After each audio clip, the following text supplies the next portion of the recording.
इसमें जय राधा माधव कुंज बिहारी, जय राधा माधव कुंज बिहारी। गोपीजन वल्लभ गिरिवरधारी, गोपीजन वल्लभ गिरिवरधारी।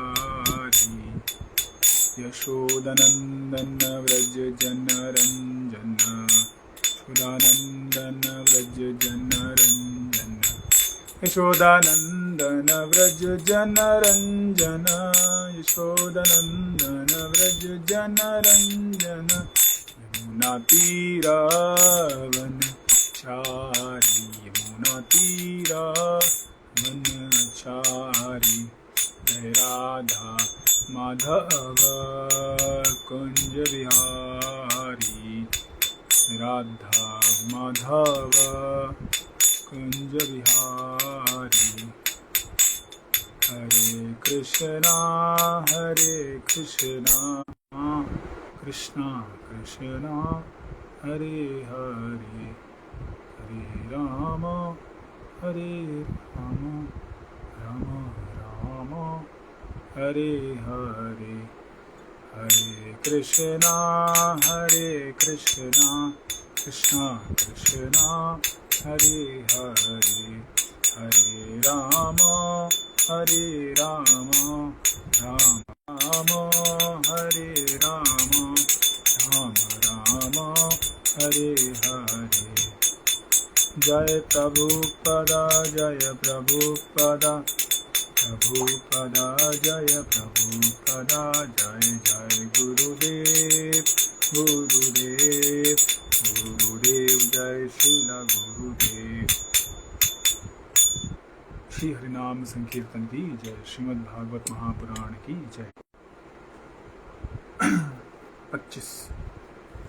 ओम नमो भगवते वासुदेवाय, ओम नमो भगवते वासुदेवाय, ओम नमो भगवते वासुदेवाय। नारायणं नमस्कृत्य नरं चैव नरोत्तमं, देवीं सरस्वतीं व्यासं ततो जयमुदीरये। नष्टप्रायेषु भद्रेषु नित्यं भागवत सेवया, भगवतीरुत्तमश्लोके भक्तिर्भवति नैष्टिकी। कृष्णाय वासुदेवाय देवकी नंदनाय च, नन्दगोपकुमाराय गोविन्दाय नमो नमः। ओम अज्ञानतिमिरन्धस्य ज्ञानाञ्जनशलाकया चक्षुरुन्मिलितं येन तस्मै श्रीगुरुवे नमः।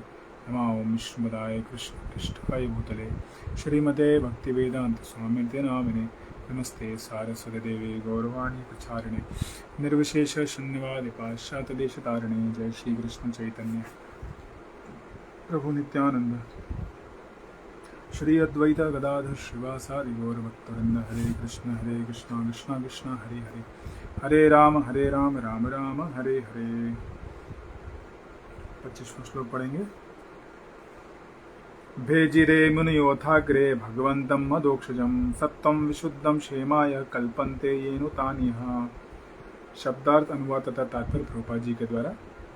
मैंने ऑलरेडी स्क्रीनशॉट भेजा आप लोग को, तो उसको आप रेफर कर सकते हैं व्हाट्सएप ग्रुप में। भेजिरे की सेवा मुनयः मुनियों ने, अथ इस प्रकार, अग्रे पूर्व काल में, भगवंतम भगवान के प्रति, अदोक्षजम अध्यात्म गुणातीत, सत्वम अस्तित्व, विशुद्धम प्रकृति के तीनों गुणों से परे, क्षेमाय परम लाभ प्राप्त करने के लिए, कल्पन्ते योग्य हैं, ये जो अनुसरण करते हैं, तान वे इह इस संसार में। अनुवाद। पूर्व काल में समस्त महामुनियों ने भगवान की सेवा की, क्योंकि वे प्रकृति के तीनों गुणों से परे हैं। उन्होंने भौतिक परिस्थितियों से मुक्त होने के लिए और फलस्वरूप परम लाभ प्राप्त करने के लिए पूजा की। अतएव जो कोई इन महामुनियों का अनुसरण करता है, वह भी इस भौतिक संसार में मोक्ष का अधिकारी बन जाता है। तो यहाँ पे बहुत स्पष्ट शब्दों में बताया जा रहा है कि भेजिरे मुनियो थाग्रे, अग्रे शुरुआत में, जब से यह सृष्टि हुई है तब से बहुत सारे महामुनियों ने क्या किया है, भगवंतम अधोक्षजत्व, किनका वर्शिप किया है, भेजिरे, सेवा की, किसकी सेवा की, भगवंतम, भगवान के प्रति उन्होंने सेवा की। कौन है वो? अधोक्षज भगवान। तो दो तरह के जो दार्शनिक हैं वो काफ़ी फेमस हैं। एक होते हैं जो निर्विशेषवादी होते हैं, इम्पर्सनलिस्ट। वो कहते हैं कि सब कुछ क्या है, ज्योति से आया है, कोई व्यक्ति नहीं है। हाँ? जो व्यक्ति है वो ज्योति से आया। आप उनको आप देखेंगे पिक्चर बनाते हैं तो राधा कृष्ण का फोटो रखेंगे या शिव जी का फोटो रखेंगे और पीछे से ओम लिख देंगे, ओम से ज्योति आ रही है। और वो कहते हैं कि ये जो व्यक्ति है वह अल्टीमेटली निर्विशेष है, हाँ, अव्यक्त से आ रहा है। तो हम अव्यक्त में जाके मिल जाएंगे। और अव्यक्त की पूजा करने के लिए बोलते हैं। हाँ, वह बोलते हैं कि आप जो शब्द है साइलेंस का वो सुनने का प्रयास करिए, निर्विशेष और शून्यवाद। हाँ, ये लोग बोलते हैं कि आप एक हाथ से जो ताली बजती है उसका सुनने का प्रयास करिए। तो बहुत ही कठिन होता है हम लोग को यह ऐसा वर्शिप कर पाना, क्योंकि हम सब व्यक्ति हैं और व्यक्ति से आसक्त हो सकते हैं। तो भगवान कौन है? अधोक्षजम, अधोक्षज भगवान की हम पूजा कर रहे हैं। अधोक्षज मतलब अध अक्षजम, दो इसका मतलब है। अक्षजम मतलब जो भी ज्ञान हमारी इंद्रियों से, अक्ष मतलब आंखें और बाकी इंद्रियां जो हैं उनको रेफर करता है।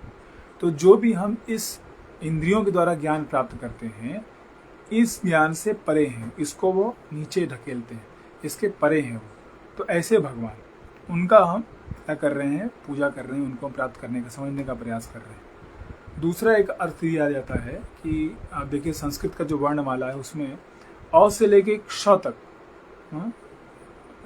वो लेटर्स हैं, स्वर और व्यंजन है।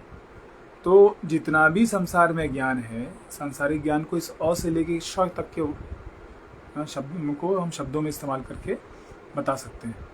तो भौतिक जितना भी ज्ञान है उसको अक्षजम इसलिए कह सकते हैं। तो इस सारे ज्ञान से परे है कौन? भगवान, जो इस अ से लेके श तक जितना भी ज्ञान है उससे परे है। व्यक्त और अव्यक्त से भी परे भगवान है, लेकिन वो व्यक्ति है। भगवंतम यहाँ पे कहा जा रहा है, भगवंतम, वो भगवान की उन्होंने उपासना की, न कि किसी ज्योति की या अव्यक्त की। पहले भी चर्चा हुई थी कि ब्रह्मेति परमात्मेति भगवान इति शक्ति थे। जो परम सत्य है उसको हम तीन रूपों में जान सकते हैं, साक्षात्कार कर सकते हैं। पहला है ब्रह्म ज्योति, भगवान के शरीर से अंग कांति निकल रही है और पूरे ब्रह्मांड में फैली हुई है। तो सर्वप्रथम जो नया स्टूडेंट होता है वो भगवान को या परम सत्य को कैसे समझता है कि वह एक ज्योति है। फिर जैसे जैसे वह प्रोग्रेस करता है तो उसे पता चलता है कि ज्योति के पीछे कौन है? परमात्मा है।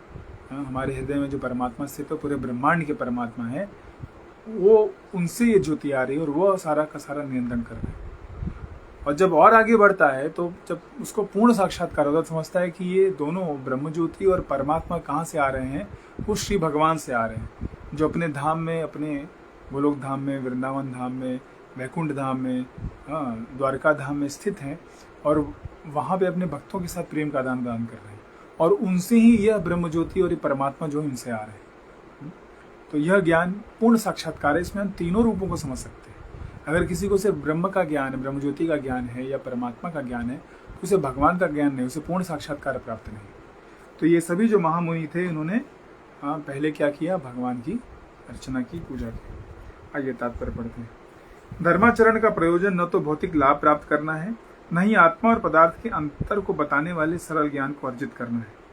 धार्मिक अनुष्ठानों का चरम उद्देश्य अपने आप को भौतिक बंधन से छुड़ाना है और उस दिव्य जगत में स्वतंत्रता का जीवन पुनः प्राप्त करना है जहां भगवान ही प्रधान रहते हैं। तो अपने स्वयं के कल्याण के लिए, परम कल्याण के लिए क्या करना है? हमें आपको ये धार्मिक अनुष्ठान करने हैं। वो परम कल्याण क्या है? परम कल्याण सिर्फ ये नहीं है कि हम जब तक इस दुनिया में हैं तब तक हमें अपनी इच्छाओं की पूर्ति हो जाए, रोटी कपड़ा मकान मिल जाए, हमारे जो दुख है वो मिट जाए, बस वो नहीं है। ये इसके परे जाना, इस भौतिक संसार के जो माया के चंगुल है उससे बाहर निकलना, भौतिक बंधन से बाहर निकलना। भौतिक बंधन क्या है? कहते हैं चैतन्य चरितामृत में कि जब भी हम कृष्ण को भूल जाते हैं, कृष्णा भूलिया से जी भोगवांछा करे, निकटस्थ माया तारे झपटिया धरे। जैसे हम कृष्ण को भूलते हैं वैसे ही क्या होता है, माया जो है पकड़ लेती है। माया कैसे पकड़ती है? माया की दो शक्तियां हैं, प्रभुपाद जी बताते हैं। एक है आवरणात्मिका और एक है पक्षपात्मिका। हाँ? तो सबसे पहले जीव जो है उसे भौतिक शक्ति एक आवरण देती है, उसके हृदय पे जो ज्ञान है, उसमें हृदय में जो ज्ञान है उसको ढक देती है। हम जब भगवान के धाम में तो हमें सब ज्ञान होता है कि हम शरीर नहीं, महात्मा हैं, भगवान सर्वशक्तिशाली है और हमें उन्हें प्रसन्न करना है। लेकिन जब हम भोग करने की इच्छा करते हैं तो माया कर सबसे पहले इस ज्ञान को ढक देती है कि तुम कौन हो। ये वैसा ही है जैसे हम लोग थिएटर में जाके पिक्चर देखते हैं तो वहाँ क्या होता है, सबसे पहले लाइट ऑफ हो जाता है। हाँ, सबको अंधेरे में रख दिया जाता है, अंधकार में डाल देते हैं। और उसके बाद फिर क्या है, पक्षपातिका। हाँ, फिर हम क्या करते हैं, प्रोजेक्ट करते हैं, जो मूवी है उसको प्रोजेक्ट करते हैं। या तो सामने से आता है या वो आजकल LCD डिस्प्ले तो पीछे से भी वो लोग डायरेक्टली कर सकते हैं। तो जो भी उनका सिस्टम हो उस तरह से कर सकते हैं। तो फिर हम क्या कर रहे हैं, हम अपना जो जीवन है उसको भूल करके 2-3 घंटे के लिए इस जो एक पर्टिकुलर एक्टर है, एक्ट्रेस है, लोग हैं, डायरेक्टर ने बना रखे हैं, वो उस कहानी में हम रम जाते हैं और सब भूल जाते हैं। तो वैसे ही माया क्या करती है, सबसे पहले हमको कवर कर देती है अज्ञान से, आवरणात्मिका, और फिर पक्षपात्मिका कि ये लो, इसको भोग करो, देखो देखने लायक इतनी खूबसूरत चीज़ें हैं, खाने लायक इतनी स्वादिष्ट चीज़ें हैं, स्पर्श करने लायक इतनी सारी चीज़ें हैं, घूमने के लिए है, यहाँ जाओ वहाँ करो। तो अलग अलग जो इंद्रियों के वस्तु हैं उनके प्रति हमें वो ढकेलती है। तो जैसे कि जो थिएटर वाले हैं वो मूवी दिखाते हैं और इस कारण हम जो हमारा असली कार्य है हम भूल जाते हैं। हम अपना जो घर का जो भी कार्य है वो सब भूल करके 2-3 घंटा हम पैसे दे करके अपना व्यर्थ करते हैं, उसमें रस लेने का प्रयास करते हैं। आम जीवन में हम सुखी नहीं हैं, हम दूसरे लोग को देखते हैं ये सुखी होकर के कितना अच्छे से कार्य कर रहे हैं, हम भी वैसे ही कर सकते हैं। तो 2-3 घंटे के लिए हम आनंद में जाते हैं, लेकिन फिर वापस जब बाहर निकलते हैं तो रियलिटी समझ में आती, नहीं भैया तो क्या था, सब टेम्पररी था, क्षणभंगुर है, वो कुछ भी सत्य नहीं है। वहीं एक्टर जो है एक विलेन के साथ लड़ाई कर रहा है, अगली मूवी में दोनों दोस्त बन जाते हैं, दोनों एक साथ मिलकर किसी और विलेन बना के मारते हैं, पीटते हैं। तो ये इसमें कोई सत्य नहीं है। तो वैसे ही भौतिक जगत है, इसको हम बहुत सत्य मानते हैं, लेकिन जब हमारा ये रोल खत्म हो जाता है, दूसरे शरीर में जाते हैं, तो यहाँ का सारा रोल हम भूल जाते हैं। और जब भगवान के धाम जाएंगे तो सब समझ में आएगा भाई ये पूरा का पूरा एक ड्रामा था। जैसे हम लोग जब रात को सोते हैं तो दिन का जो हम कार्य किए रहते हैं, दिन में हम जो हमारा जो रोल है वो हम भूल जाते हैं। हम हो सकते हैं देश के प्रधानमंत्री हों, कहीं के किसी कंपनी के डायरेक्टर हों, या घर में रहने वाले आम मनुष्य हों, वो सब हम भूल जाते हैं और हम कहीं और चले जाते हैं। हमें लगता है हम कहीं उड़ रहे हैं, किसी और जगह हैं। हाँ, कुछ लोगों के साथ हम व्यवहार कर रहे हैं, जा रहे हैं, घूम रहे हैं, जो भी हमारी अपूर्ण इच्छाएं वो हम पूर्ण करने लगते हैं। तो ये 2 से 3 घंटे का हम लोग का एक दुनिया बन जाता है और हम इस दुनिया को भूल जाते हैं जो 12 घंटे हम जगे हुए हैं। तो जब हम स्वप्न में हैं तो ये जागृत अवस्था को भूल जाते हैं, जब जागृत अवस्था में तो स्वप्न को भूल जाते हैं।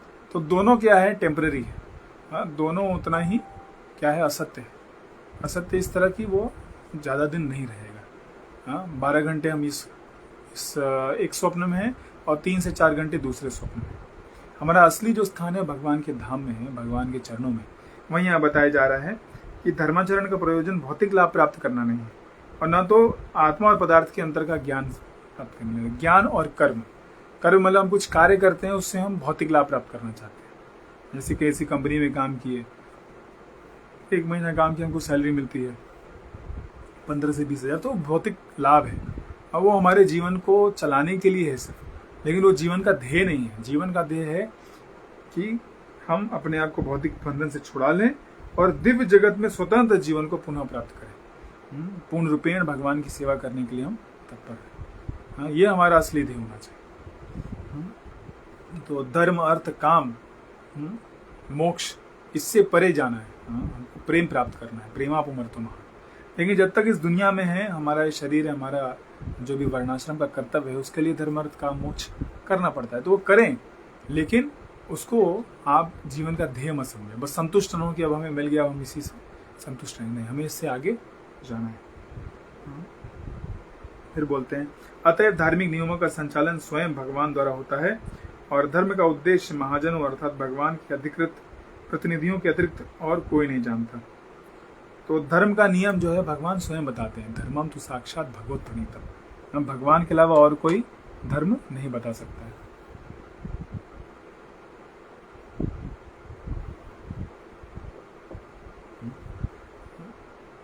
मैं और आप मिलकर के धर्म नहीं बना सकते।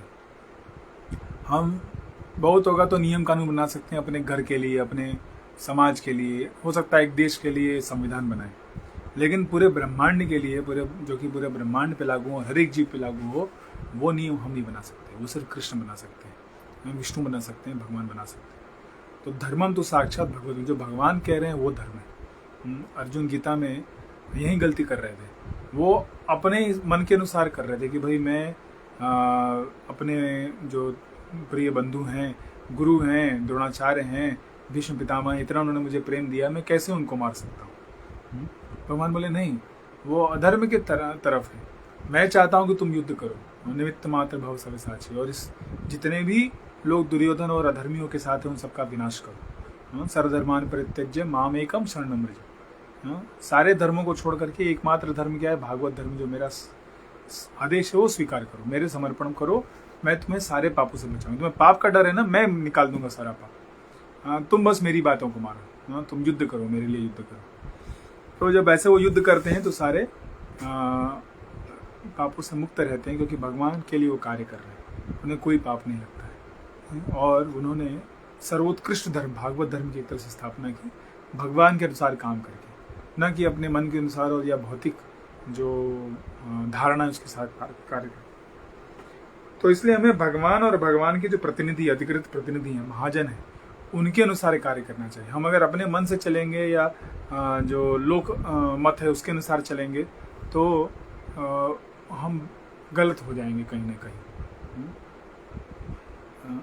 एक बार एक व्यक्ति पूछ रहे थे कि आपका मत बताइए क्या है। मेरा मत कुछ नहीं है, जो भगवान का मत है, जो आचार्य ने बताया वो असली मत है। मैं तो शुद्र व्यक्ति हूँ, छोटा व्यक्ति हूँ, आज हूँ कल नहीं रहूँगा, लेकिन भगवान शाश्वत हैं, भगवान के भक्त शाश्वत हैं, और इन्होंने धर्म को सही मायने में पालन किया, हर स्थिति में पालन किया, तो उस धर्म का तत्व जानते हैं। तो ऐसे टोटल 12 महाजन हैं। भगवान के ऐसे 12 महाजन हैं जो धर्म के उद्देश्य को जानते हैं, और वे सभी भगवान की दिव्य सेवा में लगे रहते हैं। तो भगवान की दिव्य सेवा में ऐसे व्यक्ति लगे रहते हैं, और उनकी सेवा में लगे रहने के कारण उनका सारा जो हृदय में ज्ञान भगवान के प्रति, धर्म का जितना भी तत्व है, गुण तत्व है, वो सब उन्हें साक्षात्कार होता है। तो जब हम उनका शरण लेते हैं, उनके मगाताया मार्ग भी चलते हैं, तो हम इसको प्राप्त कर सकते हैं। तो जो लोग अपना हित चाहते हैं, उन्हें चाहिए कि इन महाजनों का अनुसरण करें और उससे वह परम लाभ प्राप्त करें। हम जब इन महाजनों का अनुसरण करते हैं तब हम क्या कर पाएंगे? अपना परम लाभ, जो परम लाभ है भगवान कृष्ण का प्रेम, वो प्राप्त कर पाएंगे। तो प्रश्न यही था कि जो सुत गोस्वामी से किया गया कि जीवों का परम कल्याण क्या है। तो वही परम कल्याण को यहाँ बताया जा रहा है कि जितने भी महामुनि हैं वो सभी शुरुआत से ही क्या करते हैं? भगवंतम अधोक्षितम, भगवान की उपासना कर रहे हैं, ब्रह्म ज्योति की नहीं, परमात्मा की नहीं, भगवान की उपासना कर रहे हैं। कब से? अग्रे, जब से क्रिएशन हुआ है, तब से, जब से सृष्टि हुई है। तो ये जो निर्विशेषवाद है, इम्पर्सनलिज्म है, ये कहीं भी शास्त्रों में कहा नहीं गया कि इस तरह से आप भगवान की पूजा करें। वो वेदांत सूत्र लोग बोलते हैं, मायावादी लोग, लेकिन वेदांत, असली वेदांतिस्ट जो हैं वह हमारे वैष्णवाचार्य हैं। वेदांत का शुरुआत में सबसे प्रथम श्लोक है, अथातो ब्रह्म जिज्ञासा, ब्रह्म के विषय में जिज्ञासा करो। अब तुम मनुष्य जीवन में आ गए, क्या करो? ब्रह्म के विषय में, भगवान के विषय में जानने का, परम सत्य के विषय में जानने का प्रयास करो। तो कौन है भाई वो परम सत्य? जन्माद्यस्य यतः, दूसरा श्लोक है कि जिससे जन्म, पालन और संहार तीनों होता है, वो व्यक्ति क्या है? उसको कहते हैं वो परम सत्य, वो है ब्रह्म। तो उधर से ही भागवतम शुरुआत होता है। भागवतम जो नेचुरल कमेंट्री वेदांत सूत्र पे, जन्माद्य अस्यतो अन्वयादि तरतश्चार्थे सुविज्ञ स्वराट तेने ब्रह्मदयादि कविये मुह्यन्ति सूर्य, इस तरह से भागवतम प्रारंभ होता है। तो जो पूरे सृष्टि का असली स्रोत है, उसके विषय में प्रश्न हो रहा है। वो क्या है? क्या वह निर्जीव है या वह एक जीवित व्यक्ति है? इसके विषय में यह प्रश्न उठता है। तो भागवतम में सीधे सीधे बोल रहे हैं कि नहीं, वह अभिज्ञ है, स्वराट है, वो सब कुछ जानता है। जन्मादि असयतो अन्वयात इतरतश्चार्थे स्वभिज्ञ स्वराट। वो डायरेक्टली और इनडायरेक्टली अन्वयात व्यतिरेकाभ्याम स्वयं भी जानता है और अपने शक्तियों के द्वारा भी वो सब कुछ जानता है। तो कॉमन सेंस अगर हम देखेंगे कि कुछ भी अगर चीज़ है, जैसे हम लोग जो मनुष्य हैं, हम कैसे आए? हम अपने माता पिता से हैं, जो कि एक व्यक्ति है। कोई ऐसा नहीं था कि एक ज्योति था और ज्योति से बच्चा पैदा हो गया और फिर वो आ गया, आसमान से टपका खजूर में अटका, वैसा नहीं। तो दो मतलब माता पिता जो है वो साथ आते हैं और एक बालक या बालिका का जन्म होता है। उसी तरह उनका जन्म भी एक माता पिता से हुआ है। तो आप इस तरह से जब पीछे जाएंगे तो एक पॉइंट आएगा, एक व्यक्ति आएगा जिससे कि हर व्यक्ति का क्या है, जन्म हुआ। उसको बोलते हैं गॉड, जन्माद्यसेता, जिनसे सबका जन्म हुआ है। तो एक लिविंग व्यक्ति है। वह एक क्या कहते हैं, हमारी तरह लिमिटेड पर्सन नहीं है, सीमित व्यक्ति नहीं है, वह दिव्य है। यहाँ पे शब्द इस्तेमाल हो रहा है सत्वम विशुद्धम। वह विशुद्ध सत्व में है, दिव्य है, परे हैं इस दुनिया से। इस दुनिया में सब कुछ जो है 3 गुणों से बना है, लेकिन भगवान कौन है? इन 3 गुणों से परे। तो इस व्यक्ति का हमें क्या करना है? उपासना करना है। जो मायावादी लोग होते हैं, निर्विशेषवादी लोग होते हैं, उनके पास दिमाग नहीं है समझने का। वो यह समझ ही नहीं पाते कि कैसे इस पूरे ब्रह्मांड, इस पूरा जो सृष्टि है, वो कैसे एक व्यक्ति क्रिएट कर सकता है। उन्हें लगता है कि व्यक्ति मतलब कि जैसे ही कोई व्यक्ति का नाम लेगा तो सोचते हैं इस भौतिक संसार में जैसे व्यक्ति है। एक उदाहरण है कि एक बार एक बिल्ली थी और दूध गर्म करके रखा हुआ था। तो बिल्ली को दूध बहुत अच्छा लगता है, तो जाती ही मुंह डालती है, लेकिन जल जाती है। तो आगे से वो कभी भी कुछ भी सफ़ेद चीज़ देखती है तो उसे लगता है कि वो जल जाएगी। वह डर के मारे छाछ भी नहीं पीती है, दूर भाग जाती है। तो ये जो मायावादी लोग हैं, यहाँ पे भौतिक जगत में जितने व्यक्ति हैं उनके साथ डील करके वो परेशान हो गए। तो सोचते हैं कि व्यक्ति मतलब कि प्रॉब्लम रहेगा, तो इसलिए जो परम सत्य है वो व्यक्ति हो ही नहीं सकता। तो भौतिक व्यक्तित्व है वो, जब वो आध्यात्मिक व्यक्तित्व से बात करेंगे तो वह उनके परे है। वह सबको प्रसन्न कर सकता है, वो सारी इच्छाएं पूर्ण कर सकता है, वह आपके साथ प्रेम का आदान प्रदान कर सकता है। ये बात ये लोग नहीं समझते। इनको लगता है जैसे ही व्यक्ति की बात करेंगे वैसे ही वो सोचते हैं कि व्यक्ति मतलब लिमिटेड। मेरा जो बुद्धि है, जितना मैं जानकारी जानता हूँ उस हिसाब से वो सोचते हैं। कुछ समय पहले हमने चर्चा की थी डॉक्टर फ्रॉग की। डॉक्टर फ्रॉग एक मेढक है, अपने कुएं में है और उसका मित्र आता है अटलांटिक महासागर से। तो बोलता है अटलांटिक महासागर कितना बड़ा है ना, इसका 5 गुना है, 10 गुना है। तो अपने हिसाब से वो सोचता है। लेकिन अटलांटिक महासागर कितना बड़ा है, उस कुएं के हिसाब से आप सोच ही नहीं सकते। तो ऐसे ही भगवान जो है असीमित है, लेकिन फिर भी वो व्यक्ति है। तो यह अचिंत्य भेदाभेद तत्व है, यह हमारी बुद्धि से परे है। हमें सिर्फ क्या करना है, शास्त्रों से और जो पहले के आचार्य हैं उनसे ये ज्ञान लेना पड़ेगा, समझना पड़ेगा। और जब हम इसको अपने जीवन पालन करेंगे तो साक्षात्कार होगा, तब हम समझ पाएंगे। कृष्णानुशीलनम, कृष्ण के बताए हुए पथ पे चलना है, तब जाके हम समझ पाएंगे। अनुशीलनम कब होगा? जब हम भगवान के जो भक्त हैं उनके बताए मार्ग में चलेंगे, न कि अपना मनगढ़ंत चीज़ें जो हमने पढ़ रखी हैं या यहाँ से सोच रहे हैं, बहुत अपनी बुद्धि पे लोग विश्वास करते हैं, उससे नहीं समझ पाएंगे। तो भगवान को अगर समझना है तो यहाँ बताया जा रहा है क्या करना होगा। आपको भगवान के जो महाजन हैं, परम भक्त हैं, उनसे सुनना पड़ेगा। ये कौन कौन लोग हैं? यह हैं आपके सुखदेव गोस्वामी, ब्रह्मा जी, स्वयंभू मनु, नारद मुनि और जनक महाराज, बली महाराज, प्रहलाद महाराज, और यमराज स्वयं। तो इस तरह से टोटल करीब 12 लोग, भीष्म पितामह भी उन महाजनों में आते हैं। तो ये सारे धर्म के तत्वों को जानते हैं और इनके बताए मार्ग पे इनका जो उदाहरण है वो जब हम अपने जीवन में स्वीकार करेंगे तो हम समझ पाएंगे कृष्ण को, जो जीवन का ध्येय उनको प्राप्त कर पाएंगे। हाँ।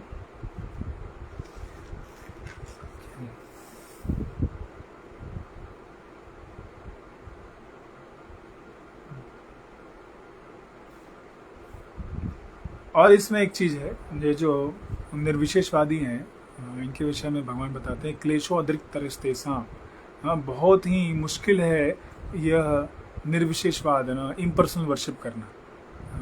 पर्सनल वर्शिप बहुत आसान है, मतलब आप जाइए सुबह मंगल आरती में जाइए, भगवान का दर्शन होता है, विग्रह है, उनका नाम जप होता है, उनकी बताए गए मार्ग पे चल के भगवान को हम भोग अर्पण कर सकते हैं, उनको नहला सकते हैं, उनको ड्रेसिंग कर सकते हैं।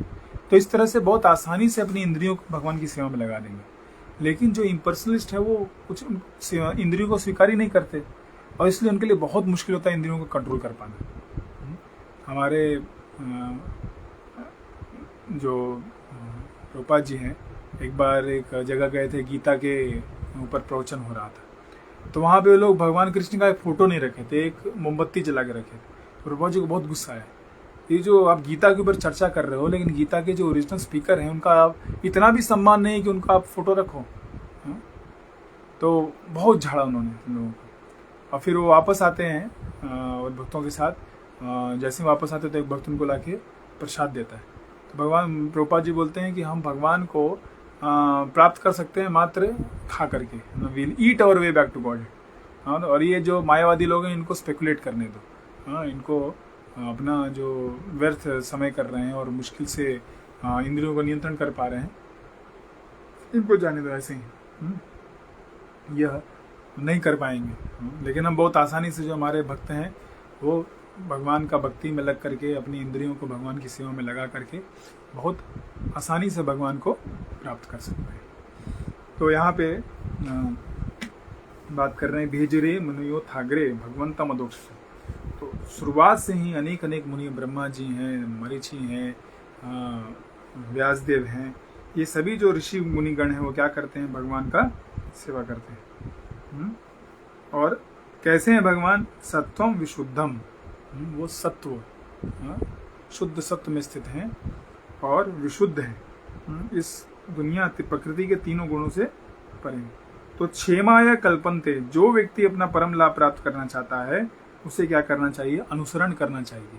इन्हीं महान महामुनियों के पूर्व जो भक्त हैं इनके बताए मार्ग पे चलना चाहिए, उससे हम अपना परम लाभ प्राप्त कर सकते हैं। और भगवान जो है वो शुद्धम अपाप विद्धम है, शुद्ध है, ईश्वर ने बताया कि अपाप विद्धम, उनमें कोई पाप नहीं, और यहाँ तक कि जो उनके कांटेक्ट में आता है उसको भी वो शुद्ध कर देते हैं। जैसे जो सूर्य होता है, सूर्य की रोशनी सबके ऊपर पड़ती है, तो जितना भी गंदगी भी है, अगर कोई विष्ठा भी है तो वो भी सूर्य उसको सूखा करके वापस मिट्टी बना देता है। तो ऐसे ही भगवान के पास आप जाएंगे, जितना भी आपका कलुषित चेतना है या दुष्कर्म है वो सब का सब भगवान नष्ट कर देंगे। वो स्वयं इस प्रकृति से परे हैं लेकिन फिर भी व्यक्ति है और व्यक्तिगत तौर पे हम उनको उनके साथ साक्षात्कार कर सकते हैं, उनकी सेवा करके। तो इस सेक्शन में जो चर्चा चल रही है कि सिर्फ और सिर्फ कृष्ण की वर्शिप करनी चाहिए, तो अभी तक हमने देखा था कि कृष्ण का पूजन करना चाहिए। अब आगे चल के देवताओं के विषय में चर्चा होगी, कैसे देवताओं का उपासना के बारे में क्या कहा जाता है भागवतम में। तो आज यही समाप्त करेंगे। हमने देखा कि इम्पर्सनल वर्शिप को यहाँ पे रिजेक्ट कर रहे हैं और बता रहे हैं कैसे भगवान का जो पूजा है, सेवा है, भक्ति है, वह सृष्टि के प्रारंभ से चल रहा है। और ऐसे महामुनियों को हमें क्या करना है, उनके चरण कदमों पे चल करके अपने जीवन को हम परम सत्य को हम प्राप्त कर सकते हैं और जो हमारा परम लाभ है उसको प्राप्त कर सकते हैं। हम भगवान के धाम जाना और इस भौतिक बंधन से मुक्त हो सकते हैं। हरे कृष्णा कृष्ण कृष्ण हरे हरे, हरे राम राम राम हरे हरे। किसी का कुछ प्रश्न है तो पूछ सकते हैं।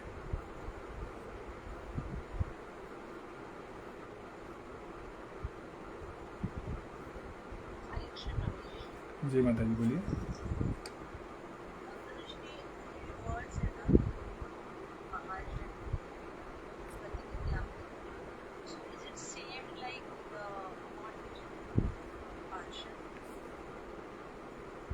सॉरी, एक बार फिर से बोलेंगे? हाँ हाँ।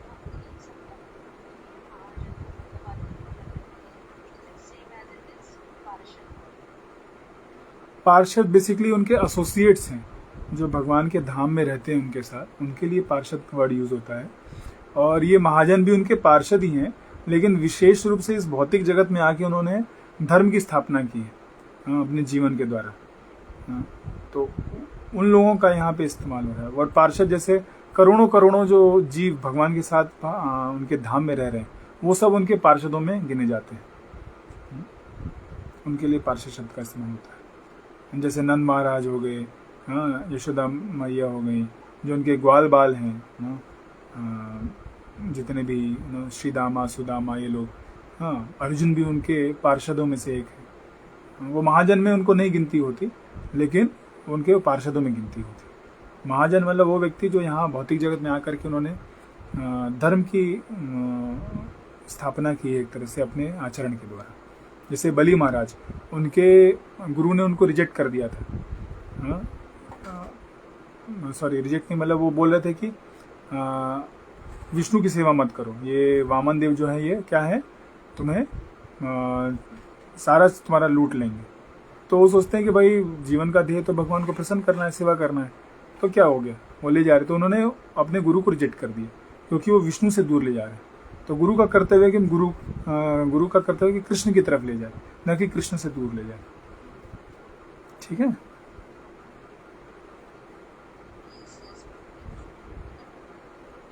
हरे कृष्ण। और कुछ प्रश्न है किसी का?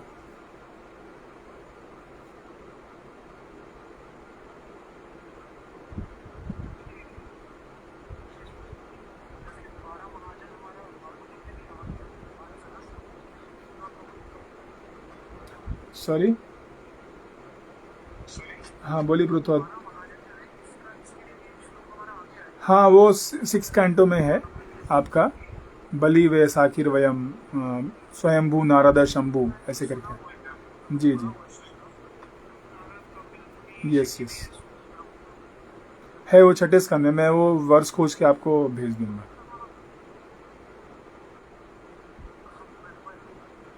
ठीक, जी जी, यस यस, ठीक है। और कुछ?